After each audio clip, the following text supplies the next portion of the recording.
धनतेरस की पूजन का सबसे बड़ा महत्व यही है। अगर हमारे पास में जो है, हमारे को जो भगवान भोलेनाथ ने दिया है, हमको जो नारायण ने दिया है, उसी के अनुसार हम भगवान की सेवा करें।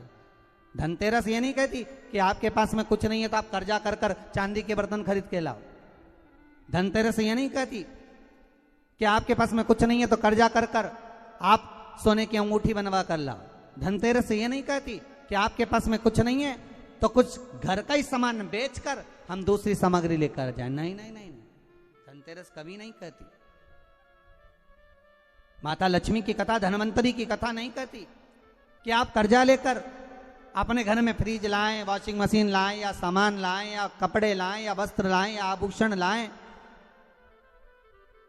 कई लोगों ने धनतेरस के महत्व को बिगाड़ दिया कि हमको धनतेरस के दिन सामान लेकर आना है, चांदी का बर्तन लेकर आना है, ये सामान लेकर आना है, वो सामान लेकर आना। लाओ, मना नहीं है।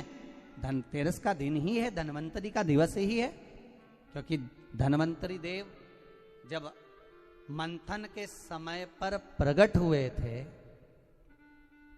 महाराज शरद पूर्णिमा के दिन जब मंथन हुआ था तो उसमें चंद्र प्रकट हुए थे।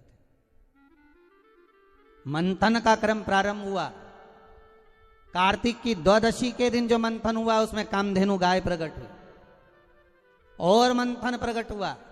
त्रयोदशी आई, धनवंतरी देव प्रकट हो गए, जिनके एक हाथ में शंख है, दूसरे हाथ में चक्र है, तीसरे हाथ में सुंदर औषधि है, और चौथे हाथ में सुंदर अमृत का कलश है उनके। स्वयं धनवंतरी देव प्रकट होते। और ये धनवंतरी है कौन? भगवान विष्णु का ही एक अंश।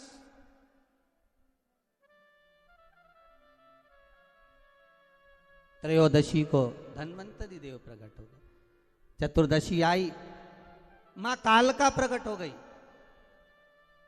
अमावस्या आई, माता लक्ष्मी प्रकट हो गई। ऐसे मंथन में निकल रहा। पर धनवंतरी के हाथ में अमृत कलश है। इसलिए हमारे यहां हिंदू धर्म में ये रीति रही है कि धनतेरस के दिन कोई सामग्री खरीदी जाती है, पीतल की, तांबे की, कोई वस्तु हम खरीदते हैं। पर आज का समय का जो फैशन बढ़ता गया तो कहा साहब चांदी के बर्तन खरीदना जरूरी है, चांदी का सामान खरीदना जरूरी है, सोने का पात्र, सोने की वस्तु खरीदना जरूरी है, ये सामग्री खरीदना। तो यहाँ शास्त्र नहीं कह रहा कि महाराज इतने महंगे महंगे पदार्थ खरीदो और घर में कर्जा कर लो। शास्त्र तो यह कहता है कि धनवंतरी की पूजन करना है आपको। अगर आप एक सामग्री भी लेकर आ रहे हैं तो उसमें आपका भाव जुड़ा होना चाहिए, कर्जा नहीं जुड़ा होना चाहिए।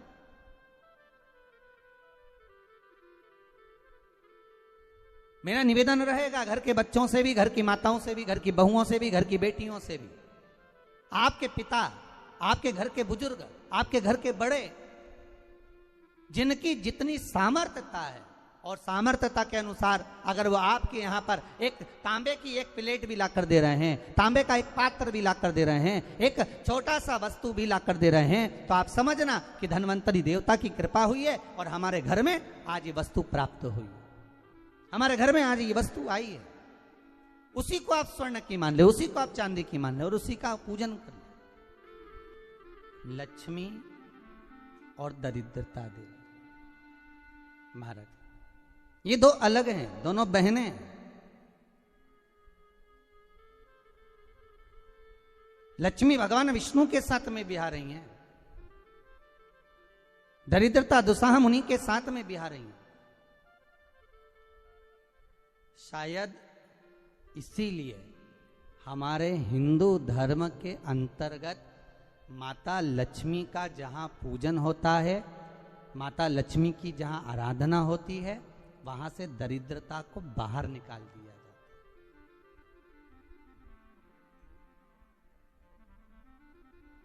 कितने दिनों पहले, किसी के यहाँ 10 दिन, 15 दिन, 20 दिन पहले से सफाई का क्रम प्रारंभ हो जाता है।